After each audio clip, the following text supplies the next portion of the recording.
Right, hello guys, gals, non-binary pals. Merry Mario RPG Eve. Yes, as of this video going up tomorrow, November 17th, Mario RPG the remake gets released on the Switch. And so I wanted to do another talkie video. I haven't done one of these in a while because of different things going on in my life. But I wanted to do, obviously, a video about my original experience with Super Mario RPG to get hyped up for the release tomorrow. So Mario RPG, the original one, The Legend of the Seven Stars, was originally on the Super Nintendo, made by Squaresoft. It was a team up between Squaresoft and Nintendo, and I almost missed the boat on it because I've said this before in some of it past videos, is I was more of a Sega kid growing up, so I was super late to the Super Nintendo. So I had a Nintendo, that was the first system I ever got. I will do a video about that eventually. And then I got a Genesis after that. And so I was like all in on the Genesis, and I didn't have anything else till pretty close to when I got the Saturn. I had a Super Nintendo too, and the Saturn and the PlayStation, I've already posted those stories up so people know my stories on those. And after sort of that 32-bit generation, that's when I started to have my own money, so I could catch up on some of the things I missed. But like I said, I was the Genesis kid growing up, and I had a friend in school. I went to middle school with him and high school with him. His name was William. And he was I was the Sega fanboy, he was a Nintendo fanboy. So he would always come into school and he would always get the newest releases too. Like I said, like I've described before, did not have a high financial status back then. We were pretty poor. But his family was the opposite. He got like everything. So any Super Nintendo game that would come out, he would come into school and he would be like, "Oh, this is the best game ever, you're missing out." And then I'd be like, "Oh, you're missing out on Sonic, and you're missing out on Vector Man." And even when I eventually did get a Super Nintendo, I couldn't afford games for it, so I would just rent stuff. And a lot of the rental places didn't have some of the super expensive games, and at the time, the expensive games were the RPGs. Like the Squaresoft RPGs specifically, they came out at like $80, $90 or so, right? So you didn't see a lot of those at the rental store, believe it or not, or they just had one copy and it was never in stock or anything like that. So up to this point, I really didn't even know that I liked RPGs. Because the first two RPGs I ever played, first two, were Final Fantasy 1 and Dragon Warrior 1 on the Nintendo. I played them I went to an after-school program called the Boys and Girls Club in Seattle, and they had a Nintendo there that you could play, like you get like a half an hour on it or whatever. And they had Final Fantasy and Dragon Warrior, which I could never afford myself. And so I played them there, and I hated them. I'm telling on myself here. But I didn't hate them because I didn't like them. I did actually like them, but I was very young then, so take it easy on me. Final Fantasy I didn't like because there was a certain boss early in the game. The people that know what I'm talking about. He could erase you and instantly kill you, and I could not beat this boss. So I was like, okay, RPGs, I don't think they're for me. And Dragon Warrior I didn't like because you couldn't, I know it's gonna sound silly, you couldn't walk up to a door and open the door, just walk out. You had to bring up a menu, open door, go out of the menu, and then walk through. And that to me was just way too tedious. Obviously that only lasted, I think the first couple Dragon Warriors for that went away, but it was way just too tedious for me. I didn't have the patience. I only had half an hour to play. So in my head, I was just like, these types of games are not for me. Oh, naive enemyzero. But then fast forward way down to 1994 or so, I think. I had saved money up from chores for literally 6 months. I didn't buy anything for months and months and months, saved up my pennies and everything like that. Because all I could do was rent games back in the day. I couldn't really buy them. But there's a couple times where I saved up enough money to buy my own. And one of these times I had $80 saved up, $80 or $90 saved up. And in my mind, I remember at the time, it was an astronomical amount of money. So I went to Toys R Us, and I distinctly remember this. My choices, within that price range, I wanted to do it. I wanted to take the plunge into RPGs again. And my choices that day were Phantasy Star, 4 for the Sega Genesis, which, yes, that was my first Phantasy Stars Part 4. I didn't start with 1, 2, or 3. Like I said, I couldn't get those back then. And Final Fantasy 3, also known as, 6 in Japan. Well, Final Fantasy 3, this copy right here. Spoiler alert, this is not the one I bought that day. This is a different copy that I got later. And I don't have Phantasy Star 4 still, unfortunately. So I chose Phantasy Star 4. Again, I was a Sega kid. It was like, this is for the Genesis. That's the direction I'm going in. And Phantasy Star 4 was an amazing game. No complaints about it whatsoever. I definitely did love it. But as I was playing it, I kept reading magazines, and Mr. William would tell me how good Final Fantasy 3 is, that I made the bad choice. And I definitely didn't regret my choice at all, but I did start saving up money again, and I think I actually probably sold Phantasy Star 4 to help pay for it. But anyways, I did get back up there again, but I definitely did pick up Final Fantasy 3 eventually. And I'm showing this because it does tie into Super Mario RPG, because this was my first Super Nintendo RPG foray. And this, if you don't know, is obviously one of the greatest RPGs of all time. And so Final Fantasy 3 sort of opened up a new gateway to me, because I truly feel that the PlayStation 1 and the Super Nintendo are the best RPG systems of all time. My personal favorite, my personal choice, just me personally. And when I played Final Fantasy 3, everything was just completely on another level. It's easily in my top 3 RPGs of all time. It's Final Fantasy 7, Panzer Dragoon Saga, and Final Fantasy 3. Those are my top 3 of all time. And I'm getting to Super Mario RPG. What I'm saying is, I might not have ever gotten to Super Mario RPG if I didn't start with Final Fantasy 3.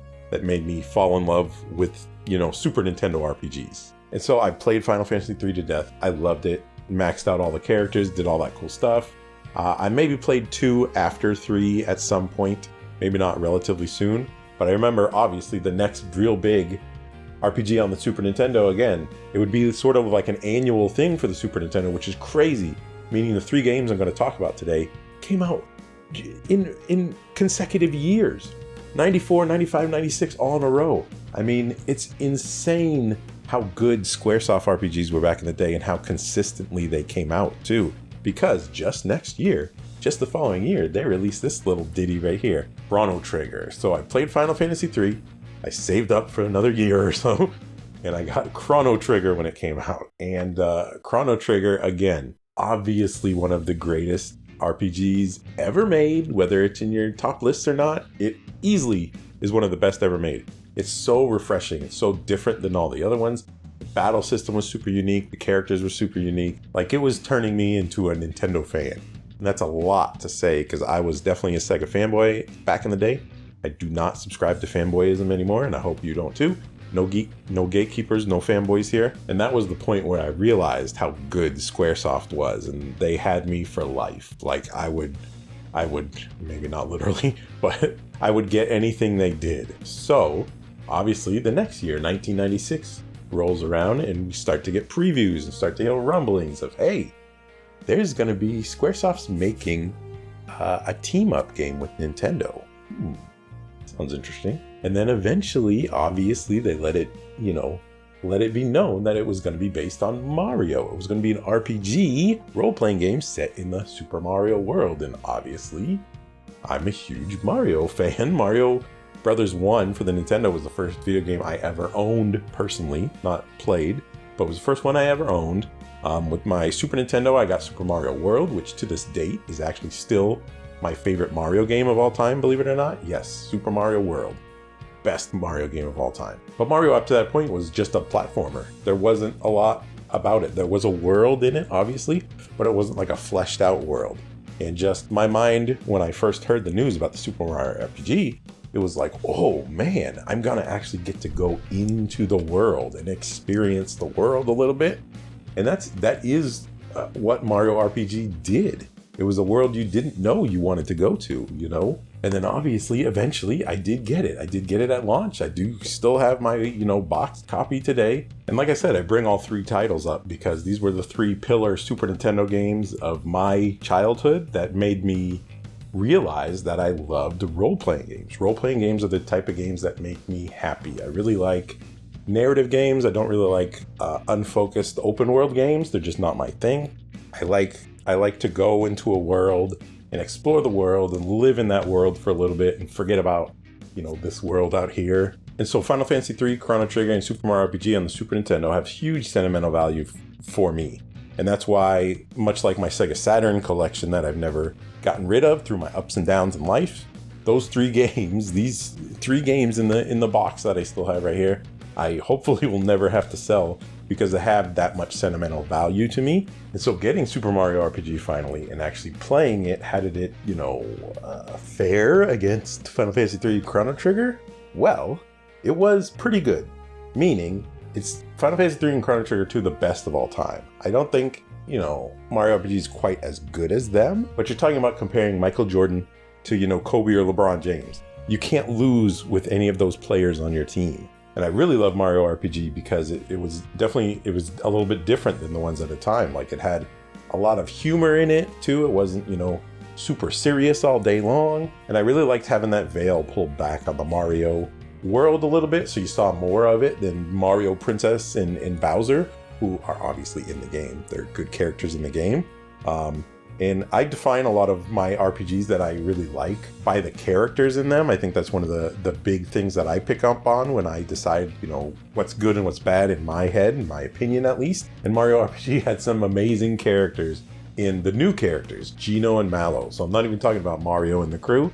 Gino and Mallow were so endearing and heartwarming. Their stories, Gino, the doll that came to life. Mallow was the tadpole who wasn't really a tadpole, and he had to discover himself in the game a little bit with your help.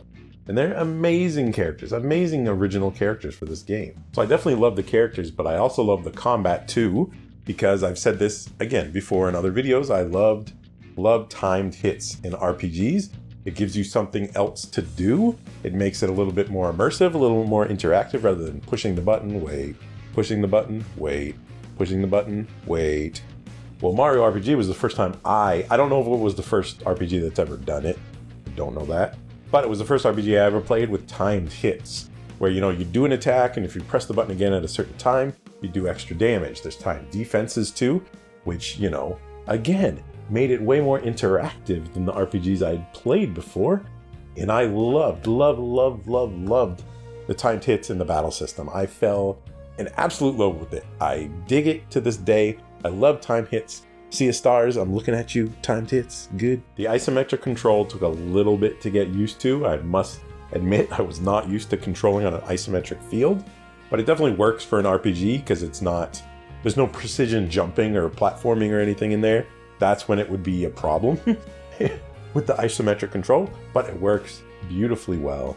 And it actually gives you, in my opinion, gives you another angle to see the Mario world. So it completely worked for the game for me, because you could see the nooks and the crannies behind, the Mushroom Kingdom and all the different locations you go to and stuff. It was honestly a very good design choice. And let's talk about the music for a second. The super catchy music done by composer Yoko Shimomura. And this is one of her first Squaresoft titles ever. And it's a pretty good mix of sort of Mario-esque tunes, but it's also got those grandiose, like, Final Fantasy tunes in it too.